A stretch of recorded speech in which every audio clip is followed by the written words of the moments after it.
नमस्कार दोस्तों, share boom channel में आपका स्वागत है। दोस्तों, बारिश की झमाझम लगी पड़ी है और देश का जो शेयर बाजार है वहाँ भी नोट बरस रहे हैं।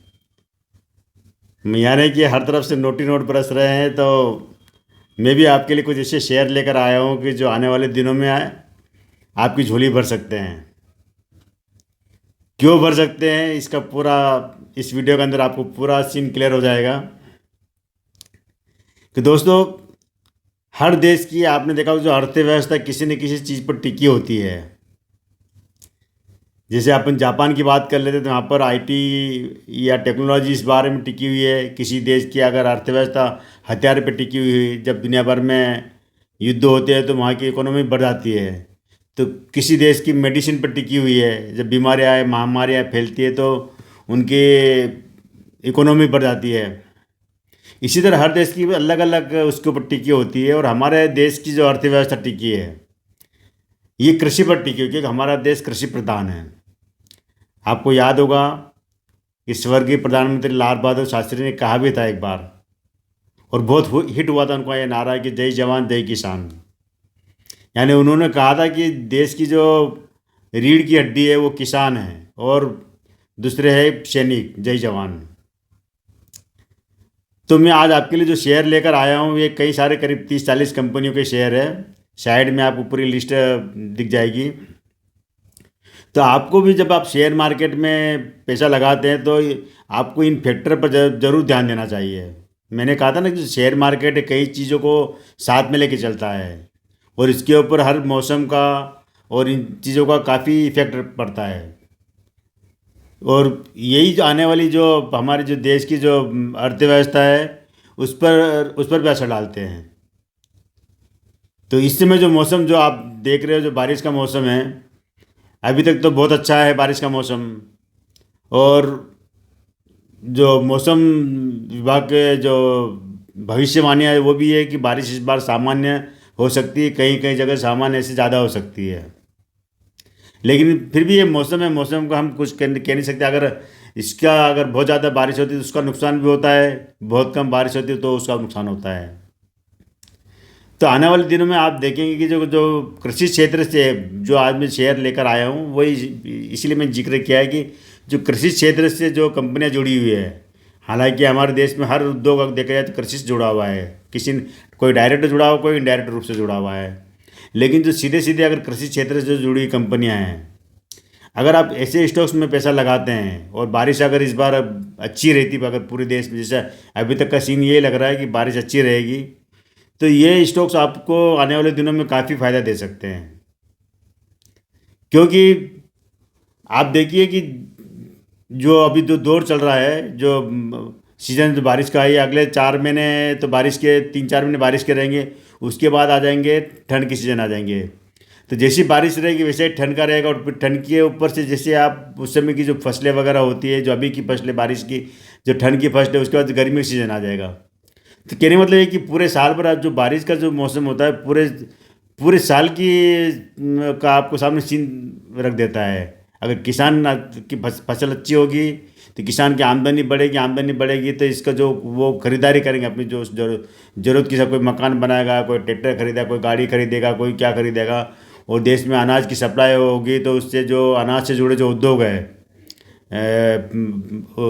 बड़े बड़े जो जैसे आटा मिल है वगैरह, ये जो है ना, तो उनको फ़ायदा होगा। कई लोग क्या करते हैं, केवल आईटी सेक्टर को ही पसंद करते हैं।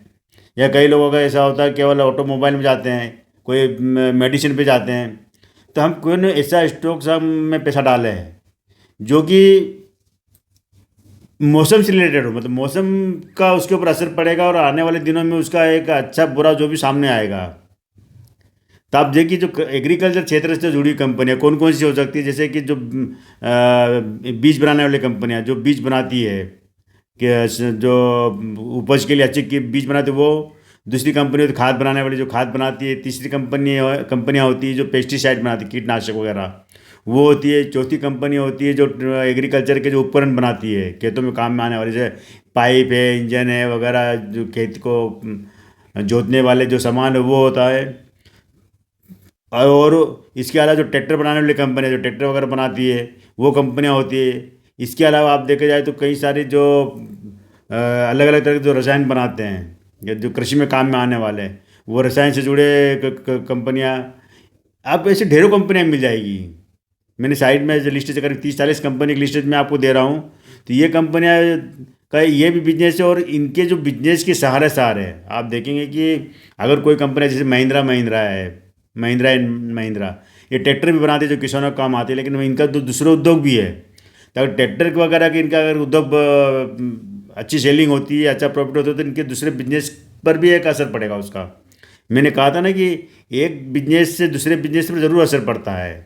तो अभी जैसे मौसम अगर एग्रीकल्चर अगर या मौसम के हिसाब से अगर अच्छा रहता है, ये साल अगर बहुत अच्छा जाता है, तो हमारे देश में देखा जाए तो हर उद्योग कहीं ना कहीं मतलब इसका फ़ायदा मिलेगा उसको। किसी को जल्दी मिलेगा, किसी को बाद में। ये बात अलग है कि हम सोचे कि अगर आईटी का कृषि से क्या लेना देना, या ऑटोमोबाइल का क्या लेना देना, या मेडिकल क्षेत्र का एग्रीकल्चर से क्या लेना देना, लेकिन कहीं ना कहीं जुड़े हुए हैं।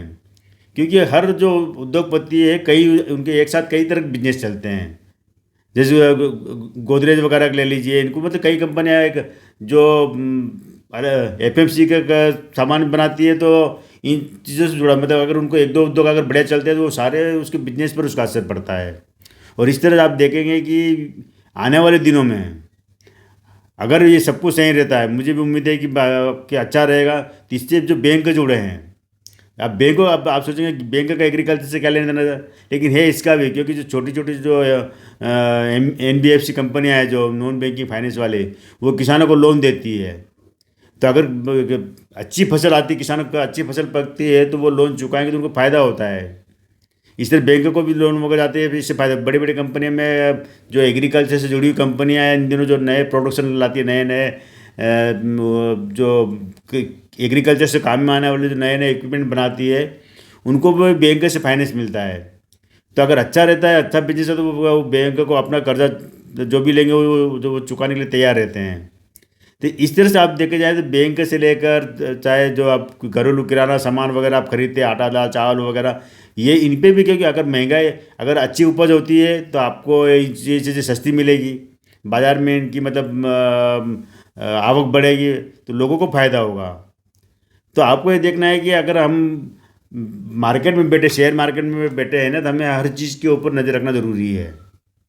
मौसम के ऊपर भी नज़र रखना ज़रूरी है, आने वाले दिनों में क्या होगा, हर खबर के ऊपर आपको जुड़े रहना है, तभी आप पैसा मार्केट से पैसा कमा सकते हैं।